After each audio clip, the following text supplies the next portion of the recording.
దేవునికి మహిమ కలుగుగాక. ఈరోజు పరిశుద్ధ ఆత్మ దేవుడు ఏం మాట్లాడినాడో బైబిల్ చూసుకున్నాం. గల్తీలకు రాసిన పత్రిక 2వ అధ్యాయం 20వ వచనం. నేను క్రీస్తుతో కూడా సిలువ వేయబడి ఉన్నాను, ఇకను జీవించువాడను నేను కాను, క్రీస్తే నా యందు జీవించుతున్నాడు. దేవుడికి మహిమ కలుగుగాక. ఈ మాట ఎవరు చెప్తున్నానంటే, పౌలు గారు తను రక్షణ పొంది యేసుక్రీస్తు నామంలో మరి రక్షింపబడి ఈ విధంగా అంటున్నాడు, నేను క్రీస్తుతో కూడా సిలువ వేయబడి ఉన్నాను, ఇకను జీవించువాడను నేను కాను, నా లోపల జీవించేది క్రీస్తు మాత్రమే. నిన్నటి దినమందు చూసుకున్నాము, నేను లోకం విషయంలో సిలువ వేసుకున్నాను, లోకాశ్రయందు లోక తలంపులందు సిలువ వేసుకున్నాను నన్ను నేనే. అదేవిధంగా అతిశయించడం కారణము దేవుడి లోపలే నేను అతిశయిస్తానని చెప్తున్నాడు. మరి ఇక్కడ ఏం మాట్లాడుతున్నానంటే, నేను క్రీస్తుతో కూడా సిలువ వేయబడి ఉన్నాను, జీవించేవాడు నేను కాదు, నా యందు క్రీస్తే జీవిస్తున్నాడు. మరి ఇంతగా భక్తి జీవితంలో తను ఎదుగుటకు కారణం ఏంటి అని మనం చూసుకున్నట్లయితే, పౌలు భక్తుని గురించి ఎక్కడ ఉంటుందంటే అపోస్తల కార్యం 9వ అధ్యాయంలో ఉంటుంది. 9వ అధ్యాయంలో మొదటి నుండి ఉంటుంది. మరి దేవుడైతే పౌలు గారిని దర్శించినప్పుడు అననీయ అనే ఒక భక్తుడి దగ్గరికి పౌలు గారిని వెళ్ళమంటాడు. దేవుడి యొక్క వెలుగుని చూసినప్పుడు పౌలు గారి యొక్క కళ్ళు మొత్తం ఇట్లా కళ్ళు కనబడకుండా అయిపోయినప్పుడు అననీయ అనే భక్తుడి దగ్గరికి వెళ్ళి నువ్వు ప్రార్థన చేయించుకోవాలన్నప్పుడు అననీయ భక్తుడితో దేవుడు మాట్లాడతాడు.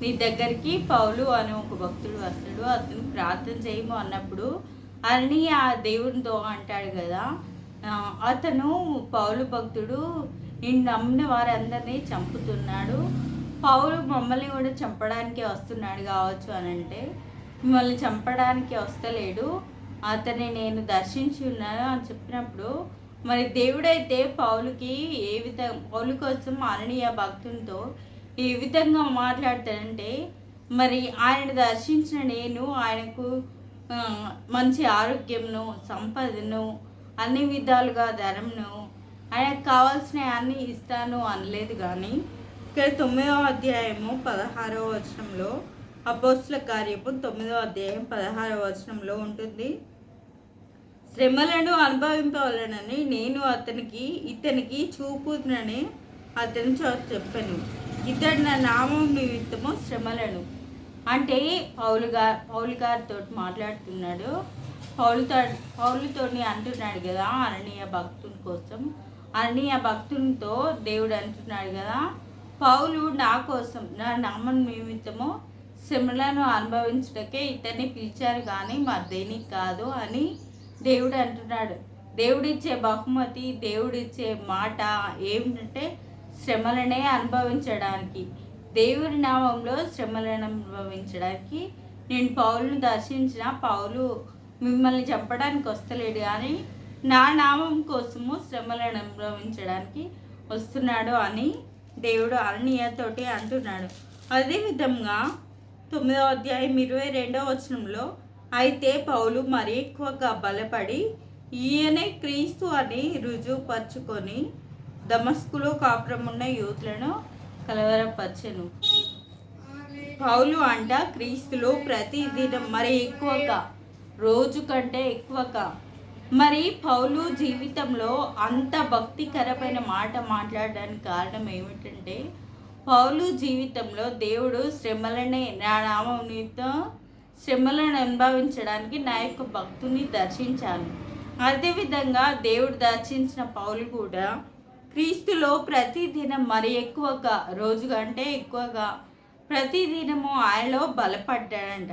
బలపడ్డం అంటే ఆయన గురించి తెలుసుకోవడం కానీ, ఆయన వాక్యం గురించి తెలుసుకోవడం కానీ, క్రీస్తు ఏ విధంగా జన్మించాడు, క్రీస్తు ఏ విధంగా మన కోసం మరణించాడు, ఆయనను దర్శించినప్పుడు క్రీస్తులో మరి ఎక్కువగా బలపడి క్రీస్తు అని రుజువు చేసుకున్నాడట.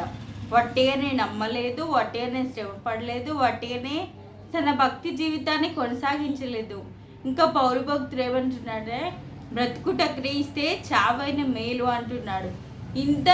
ఇంత భక్తికరమైన మాటలు ఆయన లోపల నుండి రావడానికి కారణం ఒకటే, దేవుడు దర్శించాడు, దేవుడు శ్రమలను ఇస్తాడన్నాడు. అదేవిధంగా పౌలు జీవితంలో ఎక్కువగా దేవునిలో బలపడే అనుభవం ఉంది. అదేవిధంగా క్రీస్తు అని, ఈయన క్రీస్తే, ఈయన ద్వారానే నిత్య జీవం ఉంది, ఈయనే రక్షకుడు, ఈయనే నిత్య జీవాన్ని ఇచ్చే దేవుడై ఉన్నాడని ఆయన వట్టిగానే నమ్మలేదు కానీ రుజువు చేసుకొని నమ్మాడు.